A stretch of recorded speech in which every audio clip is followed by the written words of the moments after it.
Chapter 35. Brissenden gave no explanation of his long absence, nor did Martin pry into it.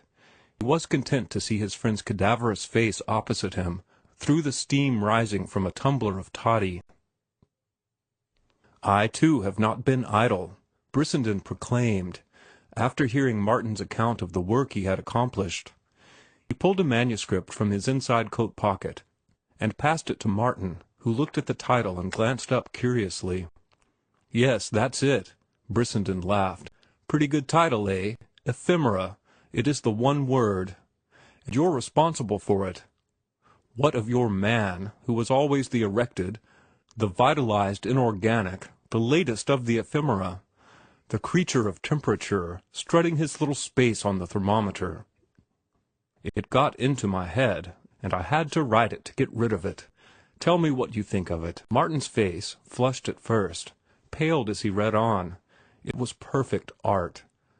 Form triumphed over substance, if triumph it could be called, where the last conceivable atom of substance had found expression in so perfect construction as to make Martin's head swim with delight, to put passionate tears into his eyes, and to send chills creeping up and down his back. It was a long poem of 600 or 700 lines, and it was a fantastic, amazing, unearthly thing. It was terrific, impossible, and yet here it was, scrawled in black ink across the sheets of paper. It dealt with man and his soul gropings in their ultimate terms, plumbing the abysses of space for the testimony of remotest suns and rainbow spectrums. It was a mad orgy of imagination, wassailing in the skull of a dying man who half sobbed under his breath, and was quick with the wild flutter of fading heartbeats. The poem swung in majestic rhythm to the cool tumult of interstellar conflict, to the onset of starry hosts, to the impact of cold suns, and the flaming up of nebula in the darkened void. And, through it all, unceasing and faint, like a silver shuttle, ran the frail piping voice of man, a querulous chirp among the screaming of planets and the crash of systems. "There is nothing like it in literature," Martin said, when at last he was able to speak. "It's wonderful, wonderful. It has gone to my head. I am drunken with it. That great, infinitesimal question.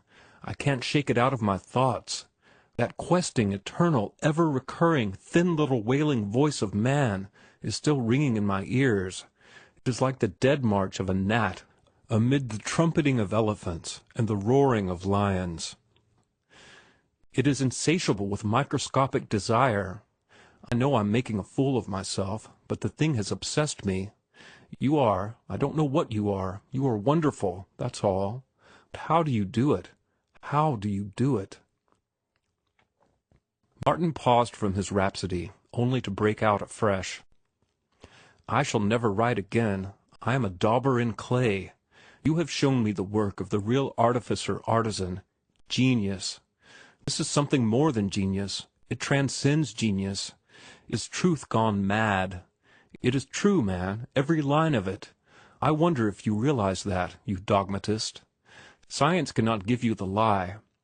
It is the truth of the sneer, stamped out from the black iron of the cosmos, and interwoven with mighty rhythms of sound into a fabric of splendor and beauty. And now I won't say another word. I am overwhelmed, crushed. Yes, I will too. Let me market it for you."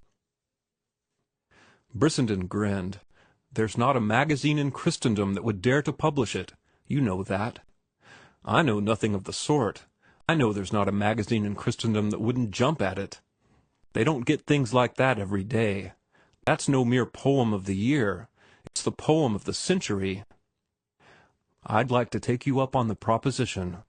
"Now, don't get cynical," Martin exhorted. "The magazine editors are not wholly fatuous, I know that, and I'll close with you on the bet. I'll wager anything you want that Ephemera is accepted either on the first or second offering." "There's just one thing that prevents me from taking you."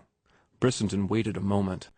"The thing is big, the biggest I've ever done, I know that. It's my swan song. I am almighty proud of it. I worship it. It's better than whiskey." is what I dreamed of, the great and perfect thing, when I was a simple young man, with sweet illusions and clean ideals. And I've got it now in my last grasp, and I'll not have it pawed over and soiled by a lot of swine.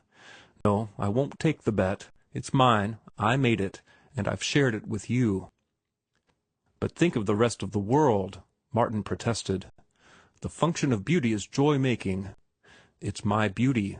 Don't be selfish." "I'm not selfish." Brissenden grinned soberly, in the way he had when pleased by the thing his thin lips were about to shape. "I'm as unselfish as a famished hog." In vain, Martin strove to shake him from his decision.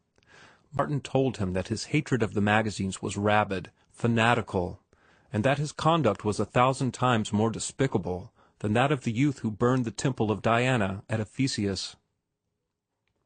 Under the storm of denunciation, Brissenden complacently sipped his toddy and affirmed that everything the other said was quite true, with the exception of the magazine editors. His hatred of them knew no bounds, and he excelled Martin in denunciation when he turned upon them. "I wish you'd type it for me," he said. "You know how 1,000 times better than any stenographer.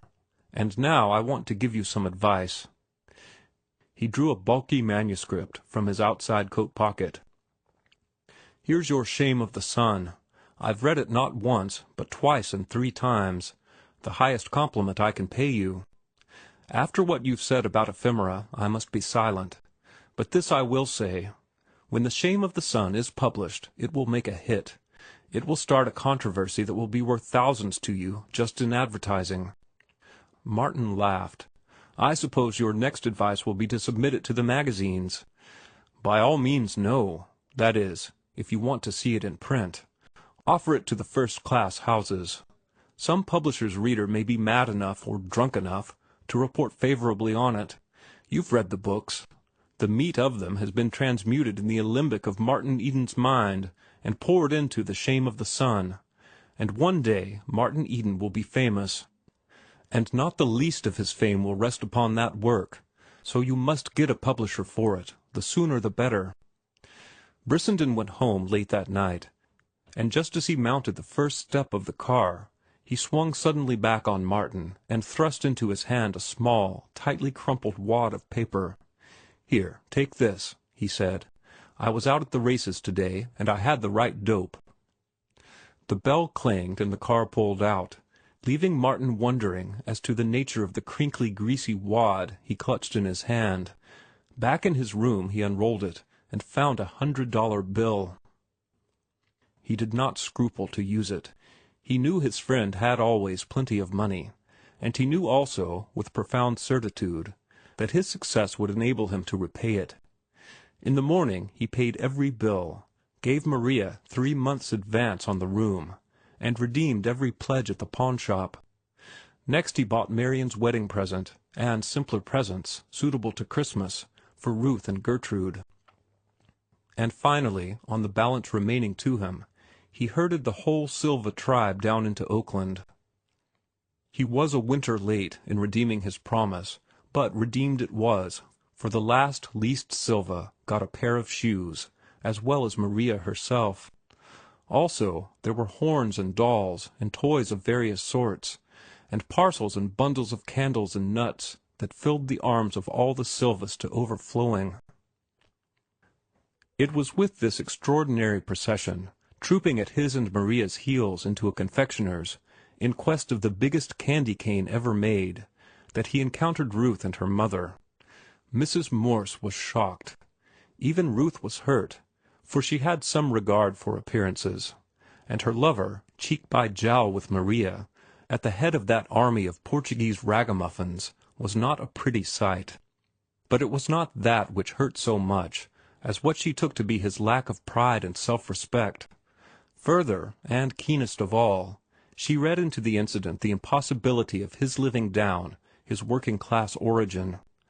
There was stigma enough in the fact of it, but shamelessly to flaunt it in the face of the world, her world, was going too far. Though her engagement to Martin had been kept secret, their long intimacy had not been unproductive of gossip, and in the shop, glancing covertly at her lover and his following, had been several of her acquaintances. She lacked the easy largeness of Martin, and could not rise superior to her environment. She had been hurt to the quick, and her sensitive nature was quivering with the shame of it. So it was, when Martin arrived later in the day, that he kept her present in his breast pocket, deferring the giving of it to a more propitious occasion. Ruth in tears, passionate, angry tears, was a revelation to him. The spectacle of her suffering convinced him that he had been a brute, yet in the soul of him he could not see how nor why. It never entered his head to be ashamed of those he knew, and to take the Silvas out to a Christmas treat could in no way, so it seemed to him, show lack of consideration for Ruth.